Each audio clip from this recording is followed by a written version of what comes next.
Hello అండి. Patients అందరూ pregnancy వచ్చాక చాలా హ్యాపీగా వస్తుంటారు. కాకపోతే 1, 2 డేస్‌లో కొంతమందికి బ్లీడింగ్ స్పాటింగ్ లాగా చిన్నగా బ్లడ్ క్లాట్ కనిపించినప్పుడు ఆహ్, వాష్‌రూమ్‌కెళ్ళినప్పుడు టిష్యూకి బ్లడ్ స్టెయిన్ అయినప్పుడు చాలా కంగారు పడుతుంటారు. ఏడ్చుకుంటూ ఫోన్‌లు చేస్తారు. కంగారుగా హాస్పిటల్‌కొస్తారు. సో, నేను మీ doctor Anusha Reddy fertility expert 49 fertility centre Warangal branch. ఈరోజు మనం ఈ వీడియోలో అసలు ఈ స్పాటింగ్ అంటే ఏంటి? ఎందుకొస్తది? ఎప్పుడు కంగారు పడాలి? ఎప్పుడు ఇమ్మీడియేట్‌గా హాస్పిటల్‌కి రావాలి? ఎప్పుడు డాక్టర్‌కి ఇన్ఫార్మ్ చేయాలి? సో, ఈ స్పాటింగ్ అంటే ఖచ్చితంగా లోపల బేబీకి ఏదైనా ప్రమాదం అయినట్టా? ఇలాంటి ఇన్ఫర్మేషన్ గురించి మనం ఈ వీడియోలో మాట్లాడుకుందామండి.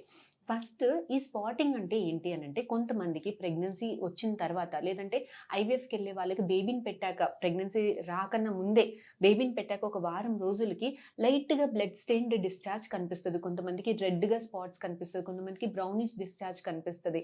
సో, దీన్నే స్పాటింగ్ అంటాం. సో, ఈ స్పాటింగ్ నార్మలేనా అంటే యెస్. కొంతమందిలో ఏమైతది అనంటే బేబీని పెట్టాక బేబీ లోపల ఐవీఎఫ్ పద్ధతిలో బేబీని పెట్టాక బేబీ లోపలికి గర్భసంచి లోపలికి చొచ్చుకుంటున్నప్పుడు అక్కడ చిన్న చిన్న బ్లడ్ వెసల్స్ మనకి డిస్టర్బ్ అయినప్పుడు ఇలాంటి బ్లీడింగ్ కనిపించడం చాలా చాలా కామన్.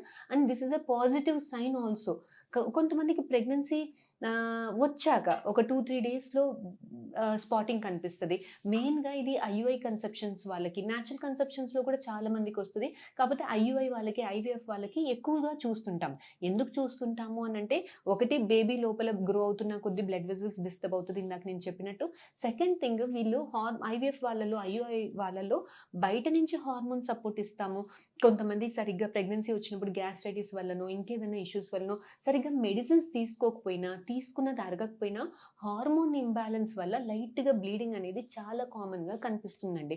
సో, ఎప్పుడు కొంతమందికేంటంటే ప్రెగ్నెన్సీ గర్భసంచిలో కాకుండా బయట ట్యూబ్‌లలో వస్తుంది. ఇలాంటి వాళ్ళల్లో కూడా బయట ట్యూబ్‌లో కాన్పొచ్చిన వాళ్ళల్లో కూడా ప్రెగ్నెన్సీ కన్ఫర్మ్ అయ్యాక 2, 3 డేస్‌లో లైట్‌గా బ్లీడింగ్ కనిపించి విపరీతమైన పొట్టలో పెయిన్ వచ్చి, గిడ్డీనెస్ వచ్చి పడిపోతుంటారు. సో, స్పాటింగ్ అనేది కంప్లీట్‌గా లైట్ తీసుకోవాల్సింది కూడా ఉండదండి. సో, ఈ స్పాటింగ్ తో పాటు ఇంకేమైనా సింప్టమ్స్ ఉన్నాయా అన్నది గమనించుకోవాలి.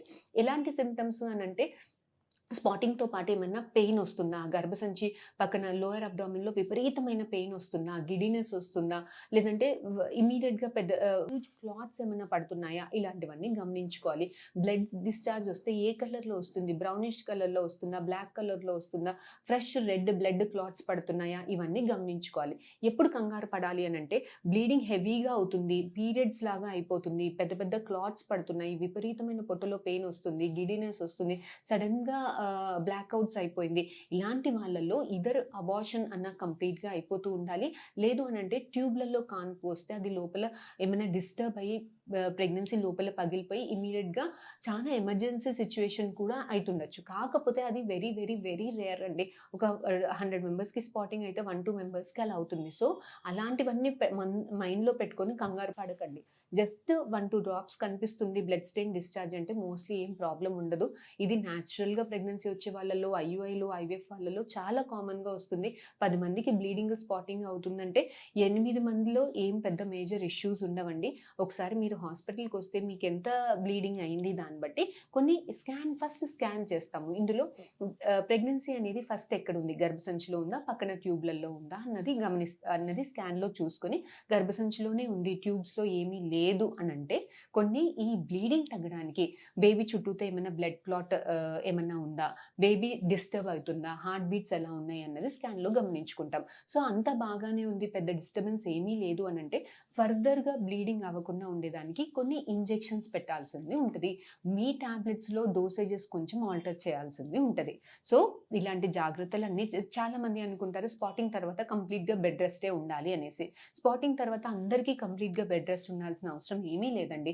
లైట్‌గా స్పాటింగ్ అవుతుంది. బేబీస్ అంతా బాగానే ఉంది. లోపల స్కానింగ్‌లో బ్లడ్ క్లాట్స్ ఇట్లాంటివి ఏమీ లేదు అనంటే కంప్లీట్ బెడ్ రెస్ట్ ఎప్పుడు కూడా అడ్వైస్ చేయము. ఎందుకంటే బెడ్ రెస్ట్ ఉన్న కొద్దీ పేషెంట్ మనసులో కూడా యాంగ్జైటీ ఎప్పుడు అవే థాట్స్ ఉంటాయి. యాంగ్జైటీ ఉంటుంది. ఎక్కువ స్ట్రెస్‌కి ఇది అవుతారు. సో, ఎప్పుడు కంప్లీట్ బెడ్ రెస్ట్ ఎప్పుడు సజెస్ట్ చేయము. అన్‌లెస్ బ్లడ్ క్లాట్ చాలా ఎక్కువుంది. ఇన్నెవిటబుల్ అబార్షన్ అయిపోతుంది. బేబీ మరీ కిందకి జారిపోతుంది. ఇలాంటి కండిషన్స్‌లోనే బెడ్ రెస్ట్ అడ్వైస్ చేస్తాం.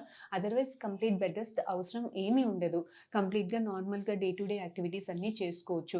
కాకపోతే బరువులు హెవీ వెయిట్స్ లిఫ్ట్ చేయడము, బట్టలు జాడించడం, బరువులు లిఫ్ట్ చేయడము, హస్బెండ్ వైఫ్ కలవడము, హెవీ వర్క్స్ చేయడము, స్టెప్స్ ఊరికే ఎక్కి దిగడము, లాంగ్ జర్నీస్ చేయడము, బైక్స్ మీద ట్రావెల్ చేయడము ఇలాంటివి అవాయిడ్ చేయమని చెప్తాము. మెడిసిన్స్ టైంకి తీసుకొని, కొన్ని జాగ్రత్తలు హెవీ ఇది చేయకుండా స్కాన్ చేయించుకొని, టైంకి డాక్టర్ దగ్గరికెళ్ళి ఇంజెక్షన్స్ పెట్టించుకొని రెగ్యులర్ ఫాలో అప్‌లో ఉంటే మీకు స్పాటింగ్ అయినా కూడా పెద్ద ఇబ్బంది ఏమీ ఉండదు. స్పాటింగ్ అయింది ప్రతీదీ అబార్షన్ అవ్వదు. ఫర్దర్‌గా మీకు ఇంకేమన్నా డౌట్స్ ఉంటే please do comment in the comment section. We'll definitely get back to you. Thank you.